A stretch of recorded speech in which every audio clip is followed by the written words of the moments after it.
Okay. Operation Redwood, Chapter 27, Under Attack. Julian was jolted awake the next morning by something slippery snaking across his feet. He reached for it half asleep and found himself clutching the end of a smooth white climbing rope. There was a tug on the other end. Now our rope's stuck, a voice rang out. What are we going to do? Stuck?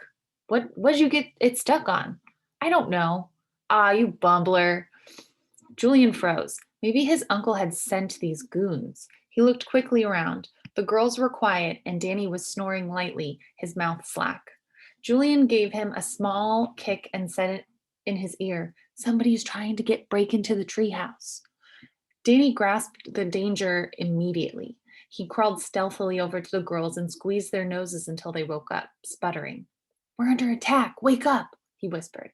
Maybe he could catch the intruders off guard, Julian thought, and disarm them.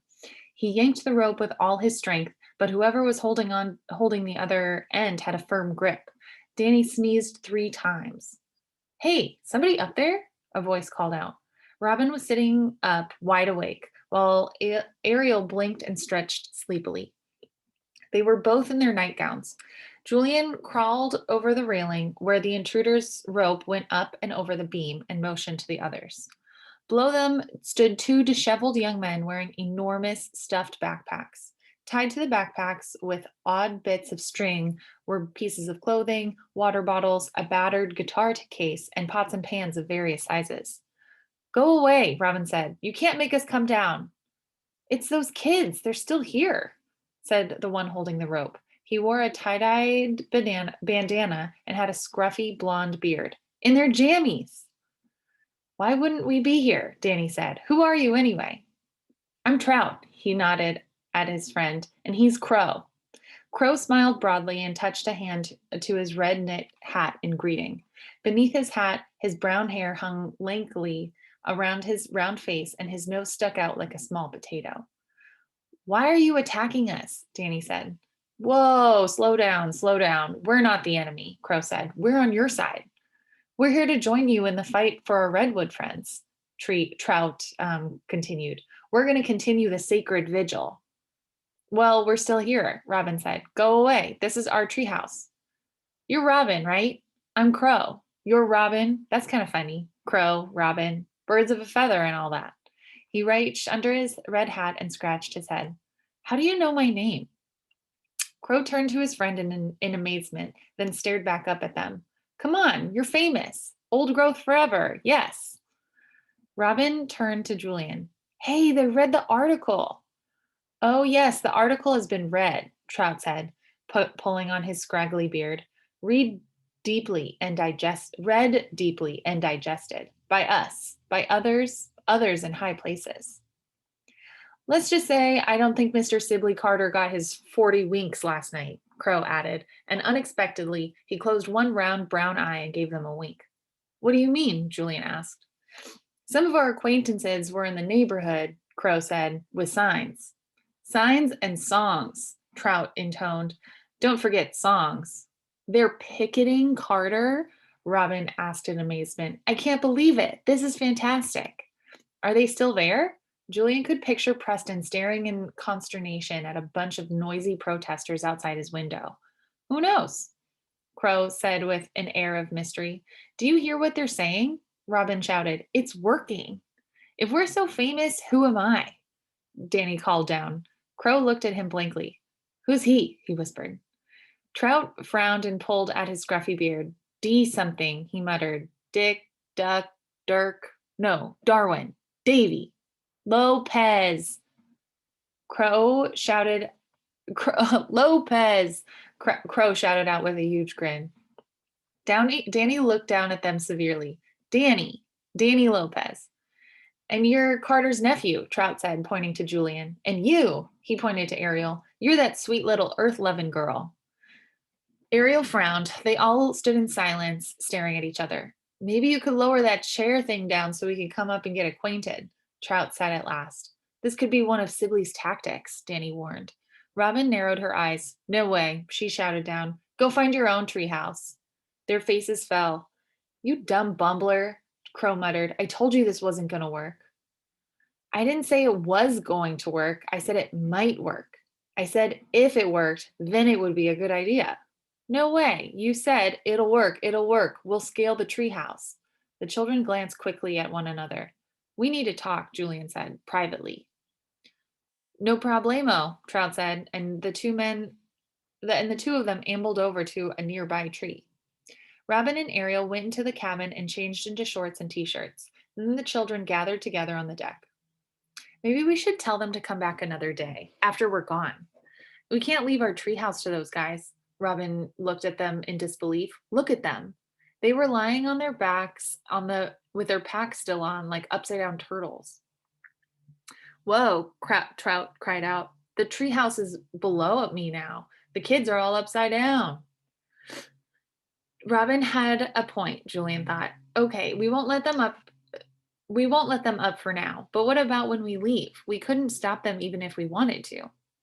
We could set booby traps, Danny said. They trip a wire, a boulder lands on their heads. Something like that.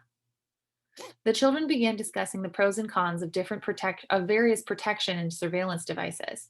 Trout and Crow slipped out of their packs and found a seat on an old log where Trout began picking out songs on his guitar. After a few minutes, a high nasal voice called out from below, "Excuse me, do you know where the children are?" They glanced down. A slight, balding man was peering through his glasses at Trout and Crow. Children, children, there are children everywhere. Oh, no. Children, children, there are children everywhere, Trout sang. I've come to see Julian Carter Lee and the others. The man yelled over the sound of the guitar. Children in the bushes, children in the trees, listen to them giggle, listen to them sneeze, Trout wailed. The man followed Trout's gaze to the treehouse. I'm a reporter from Willett's News, he shouted up. What can we do for you? Robin said. It's a little hard to talk over the music. Couldn't you come down to make a statement? We can't come down, Robin said. We're protesting. Robin's in the treetops, Trout stuck on the ground, itty bitty fellers looking all around. Trout sang out. Listen, I'm not going to grab you. Robin sighed. Okay, I guess it's safe enough. She climbed into the pulley seat and zoomed down to the ground. Look at the little Robin, Crow said. She's flying back to Earth. Wait, I'm coming too, Danny cried, hauling up the pulley seat. I've got my sound bites all ready this time. He lowered himself down and Julian heard him say confidently, Danny Lopez, that's Lopez. There was a shout from the direction of the river. Julian turned and saw a small group making its way through the woods. Most were dressed in hiking clothes. A few were barefoot. A young woman with a pierced belly button called out to Trout and he raised his hand in greeting. Julian felt trouble gnawing at his stomach. Bob wasn't going to like this. Well, Julian thought, what could he do? He hadn't invited them. Robin appeared on the treehouse deck. Julian frowned at the newcomers, but she just grinned with excitement and said, Julian, it's your turn. The reporter wants you to make a statement. Reluctantly, Julian let himself down in the pulley seat. As soon as his feet hit the ground, Crow grabbed him by the shoulder and pulled him and Danny into a giant embrace. You guys, he said with feeling, you're an inspiration to us all. Julian smiled weakly. Woo, Danny said with a shake. Raise your arm, lose your charm. And he made a quick turn and ducked away. Oh, because he's smelly. he's a smelly. He hasn't used he raised his arm so he could smell you could smell his body odor. Julian managed to extricate himself from Crow's other armpit, only to find himself bombarded with questions from the waiting reporter. Are you and your uncle close? Do you have a good relationship? It's not about my uncle, Julian repeated for the third time. He noticed a few more stragglers crashing their way through the woods from Greeley Road. We just want to protect Big Tree Grove. When the reporter finally ran out of questions, Julian returned with relief to the treehouse. But when he stepped out onto the deck, he found a serious-looking man in glasses and an earnest young woman sitting on the storage bins, deep in discussion with Robin and the others. He gave them a little wave, then climbed onto the cabin roof. At least he wouldn't have to answer any more questions. Those two know a lot of people. Robin said happily when the couple finally said goodbye. They're in touch with all the big environmental groups. They talked to scientists who spoke at the THP appeal. They said the protests in San Francisco are serious. Well, we've hit the big time, Danny shouted. At 10 o'clock, the security guards reappeared. They sized up the crowd nervously, one barking into his radio, the other standing with his jaw open. The four children huddled together on the deck, looking down at the scene. This is great, Robin said. Trout gave a shout, and the singing suddenly swelled. Ariel frowned. I don't like it. Me neither, Julian said. I want it to be the way it was before, just the four of us. Candle smoke, the evening breeze, the three faces in the treehouse, contentment. Julian thought, and most important, except for the calling of the birds, quiet. Julian was the first to see Sibley coming along the path, dressed now in his weekend wear. Filing resolutely behind him were three officers in uniform, wearing helmets with protective shields. Ooh, this is getting serious. And behind them strode some sort of living action hero with a black crew cut, heavy boots, and a faded blue t-shirt that fits snugly over his enormous chest. All right, everyone, party's over, said the first officer. His voice came out loudly through some kind of hidden microphone. This is private property. Everyone go home, said another. The crowd stopped singing and started to chant, Save the Redwoods, save the Redwoods, save the Redwoods. If you do not immediately vacate the premises, the first officer repeated, you will be arrested for trespassing on private property. The reporter leaned in to take a picture of, and the officer said, that goes for you too. The chanting continued, growing louder and more riotous. Ooh. The police circled about, batons in hand. A baton is like it's like a stick made out of metal. So if you get hit with it, it hurts a lot. Suddenly, the first officer nodded, and the other two grabbed the girl sitting closest to them. She screamed. Ariel reached for Julian's arm, and they watched as the two officers half dragged, half carried the girl's limp body down the trail. Enough, Trout shouted. There is no place for violence in the sacred Redwood Grove. He stood up, banging out a few chords, and started singing. Let her go, la-dee-da, la-dee-doo. Crow grabbed their backpacks and hoisted one over each shoulder. The earnest couple gave Robin a small salute. The crowd rose slowly to their feet, chanting, let her go, let her go. Then, like some lost and tattered marching band, they all began to follow Trout down the path. The remaining officer trailed behind them, fingering his baton. The reporter was taking pictures, and gradually they disappeared into the forest. The sound of chanting grew fainter and fainter. Julian heard another shout, distant this time, and the grove was quiet again. It was just the children up in the tree, and down below, Sibley and the giant. Children, Sibley said at last, it's time to come down. Nobody spoke. This man, Sibley said, is here to help you come down. That's his job. He's a professional. Nobody's going to get hurt. Julian could feel Ariel's nails digging into his arm. The name's Ivan, the huge man said in a tremendously deep voice. I see you've got a nice little chair hanging there. I think that's the way to go. It's a lot easier for everyone. Do you want to go down? Julian whispered to Robin. No way, Robin whispered back. I'm not leaving. Children, this is your last warning, Sibley said. They watched nervously as Ivan wrapped some kind of strap around the trunk of the tree and adjusted it around his torso. He gave a sudden heave and pulled himself several feet up the trunk. Holy guacamole, Danny said. He's climbing straight up that freaking tree.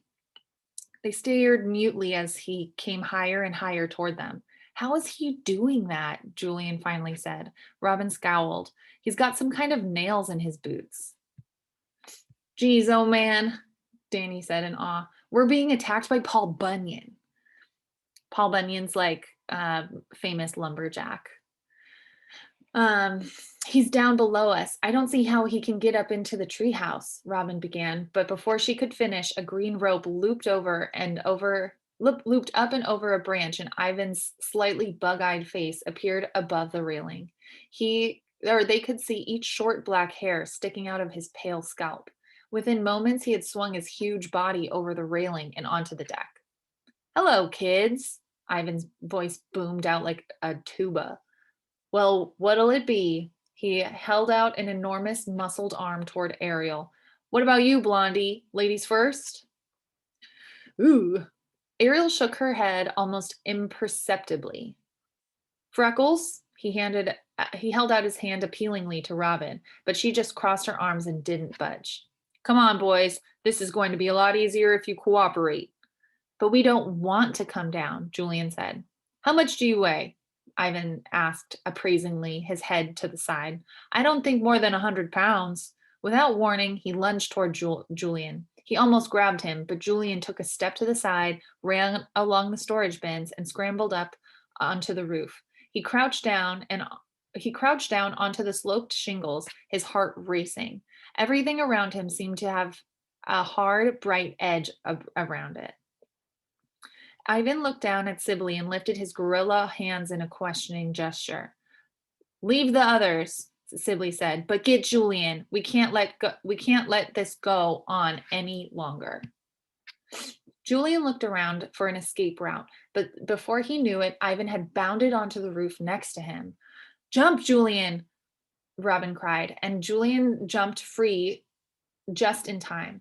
He ran to the far side of the treehouse and climbed up over the railing. His toes were on the treehouse floor and his hands were clinging tightly to the wooden rails, but he felt precariously balanced, hanging from the outside of the wooden structure that had always safely enclosed him. Ivan came to the edge of the railing. Julian could see the pale blue of his buggy eyes and smell the detergent from his t-shirt. The only sound was his heart pounding. Then with a loud "Hi-ya!" Danny made a flying leap onto Ivan's back and began punching him on the shoulders. Ivan's enormous bulk barely quivered. Slowly, with Danny still clinging to his back and pounding furiously, he reached out and gripped Julian's wrist. With his free hand, he grabbed the green rope and clipped it into the belt loop of Julian's jeans. Julian felt helpless and at the same time overcome by a wave of rage so powerful it completely filled his head. No, he screamed, louder than he'd ever screamed before. Let me go. Let go. It's not fair.